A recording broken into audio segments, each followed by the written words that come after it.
Bismillahirrahmanirrahim. Assalamualaikum warahmatullahi wabarakatuh. Perkenalkan, nama saya Musdalifah, NIM 859463278. Pada presentasi ini saya akan membahas tentang peran ontologi, epistemologi, dan aksiologi dalam membentuk dasar-dasar filsafat ilmu.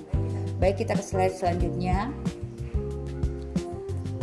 Saya menganalogikan ilmu itu adalah sebuah kapal besar dan filsafat ilmu adalah berguna sebagai kompas untuk memberikan arah kepada kapal besar agar tidak tersesat.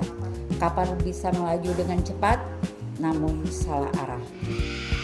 Baik, di slide selanjutnya. Pada filsafat ilmu yang merupakan landasan penting dalam memahami apa yang dikaji ilmu, bagaimana ilmu itu bisa diperoleh, dan untuk apa ilmu digunakan. Melalui pembahasan ini, kita dapat memahami bahwa ilmu tidak hanya bersifat teoritis, tetapi juga mempunyai nilai, arah, dan metode dalam kehidupan. Baik, di slide selanjutnya. Di sini saya sudah membuat peta konsep, di mana peta konsep ini menggambarkan bahwa filsafat ilmu merupakan landasan utama dalam mempelajari ilmu pengetahuan secara menyeluruh. Di dalam filsafat ilmu ada 3 unsur yang saling berkaitan, yaitu ontologi, epistemologi, dan aksiologi. Di mana ketiga unsur ini adalah fondasi agar ilmu pengetahuan tidak hanya berkembang secara teoritis, tetapi juga terarah dan bertanggung jawab.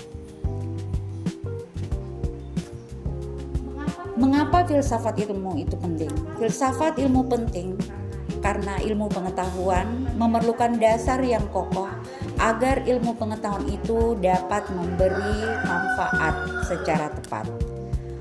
Ilmu memerlukan objek kajian yang jelas sehingga kita dapat memahami apa yang kita sedang teliti. Ilmu memerlukan metode yang benar agar ilmu pengetahuan itu bisa menghasilkan sesuatu yang dapat dipercaya dan teruji kebenarannya. Ilmu harus dipergunakan secara tepat agar bermanfaat bagi kehidupan manusia. Di slide selanjutnya. Pada peta konsep saya sudah menggambarkan bahwa ada 3 unsur utama dalam filsafat ilmu, yaitu ontologi, epistemologi, dan aksiologi. Di mana ontologi membahas tentang objek kajian ilmu, epistemologi bagaimana cara ilmu itu diperoleh, dan aksiologi adalah nilai dan manfaat ilmu. Ketiga dasar ilmu ini bukan hanya membahasakan bahwa ilmu pengetahuan itu hanya berkembang, tetapi juga terarah dan bertanggung jawab. Baik, kita akan membahas satu persatu unsur-unsur ketiga unsur tadi. Baik, yang pertama adalah ontologi. Ontologi itu membahas apa yang sesungguhnya dikaji ilmu. Ontologi tidak hanya mempertanyakan ilmu apa yang sedang kita pelajari, tetapi juga mempertanyakan apakah objek itu benar-benar nyata, apakah realitas hanya yang tampak di indera, apakah pikiran dan nilai termasuk realitas. Dalam ontologi kita membahas tentang hakikat, realitas, dan objek ilmu pengetahuan.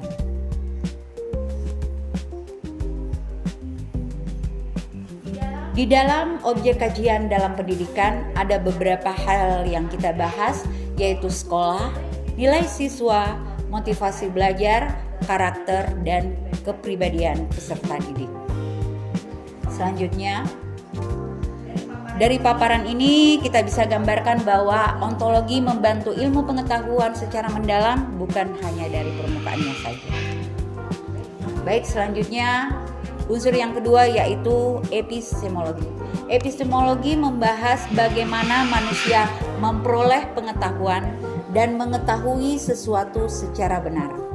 Di dalam epistemologi membahas sumber ilmu, proses berpikir, dan metode memperoleh pengetahuan.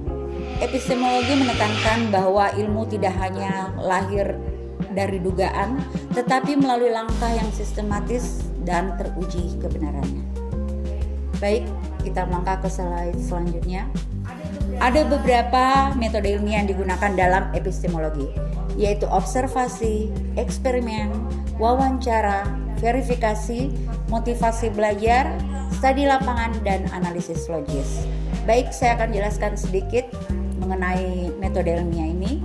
Observasi yaitu pengamatan langsung terhadap proses, data, peristiwa. Eksperimen merupakan percobaan yang sistematis terhadap apa yang diuji. Wawancara adalah menggali informasi dan komunikasi terhadap narasumber. Selanjutnya, verifikasi adalah membuktikan kebenaran data atas dasar yang telah diteliti. Motivasi belajar yaitu bagaimana cara memperoleh ilmu dan bagaimana ilmu itu dipraktekkan. Studi lapangan itu hampir sama dengan observasi tadi, yaitu melakukan pengamatan langsung di lapangan. Analisis logis yaitu menarik kesimpulan dengan pikiran yang rasional. Baik, kita lanjut. Setiap bidang ilmu memiliki cara yang berbeda dalam memperoleh ilmu. Pada bidang sains, ilmu banyak diperoleh dari eksperimen. Pada bidang sosial, ilmu banyak diperoleh dari wawancara. Pada bidang pendidikan sendiri, ilmu banyak diperoleh dari proses belajar. Dari paparan ini, kita dapat gambarkan epistemologi membantu ilmu pengetahuan berkembang secara sistematis, logis, objektif, dan dibuktikan kebenarannya.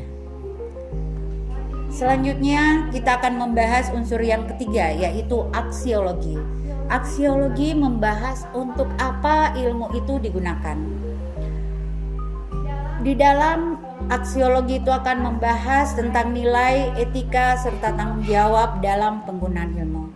Ilmu pengetahuan bukan hanya mengetahui tentang sesuatu, tetapi bagaimana ilmu itu bisa bermanfaat, digunakan secara benar, dan memiliki arah yang baik.